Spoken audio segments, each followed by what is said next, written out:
In part 11, we're going to look at how the limiter can be used to selectively filter and sandbox the Superstack so that requests from a lower order space further down the request scope can be allowed only selective access to the stuff that's been available in the Superstack.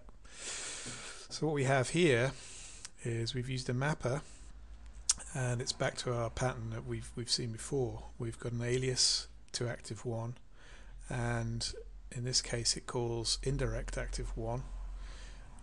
Indirect active1 is implemented locally with the subrequest accessor, and then we've implemented a limiter so that active1 isn't actually accessible. We don't want to allow anyone in this inner request space to be able to call the active1 endpoint that's up here in the Superstack. Let's try making some requests to this space. So here in the outer space we see we have active1. So in our application space out here we have active1, and using the mapper we have an alias for active1, and the alias for active1 is a mapping, and the alias for active1 is to call indirect active1. Okay, let's start the visualizer and let's make a request to alias active1, and we get an exception: request resolution failure, source active column 1. Stop the visualizer and take a look at the resolution process. So what we see is alias active1 was resolved to the mapper overlay. The mapper overlay rewrote or reissued the request using the mapping rule to indirect active1. Indirect active1 was resolved through that declaration of it in the inner address space to the subrequest accessor. So let's see what happened at the subrequest accessor. We see the subrequest accessor came in, was resolved in the inner space, and fired this up.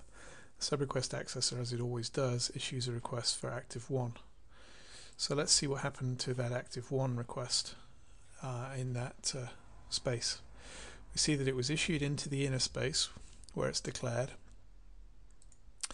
and the inner space didn't match on the subrequest accessor, but the limiter endpoint, which we have as a companion in that space, has the same grammar, resolves active1.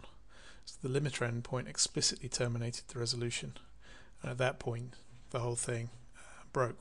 We see a resolution, even though we did resolve to limiter, to the system and to the use of this system, it looks exactly as though that's an unresolvable request. So the request terminated, and we see in our exception a resolution failure, and we see down here that the subrequest limiter endpoint terminated the resolution. So we're not allowed to call active1 from this space. If we change the grammar to active2, well, let's say we have in this space an instance of active2 as well, then now we're selectively saying, yeah, okay, any sub-request that goes up is allowed to call active1, but if they ever try and call active2, then that won't be allowed. So we can test that with the visualizer. If we now request active1, we see it resolves because it satisfies the limiter. But if we try and call inside that inner space active2, then we see its resolutions terminated. So we can use limiters don't have to be used just in a root space. A limiter can be used towards the end of a mapped space or towards the end of a library space in order to prevent use of the Superstack, either selectively or, as we've seen before, I can have a complete lockdown. The Superstack is forbidden. Nobody can call upwards from here. So you can only call what's at the same level as you in this space, or any imports, and that's a complete firewall. This space is completely isolated from making any requests up into the Superstack now.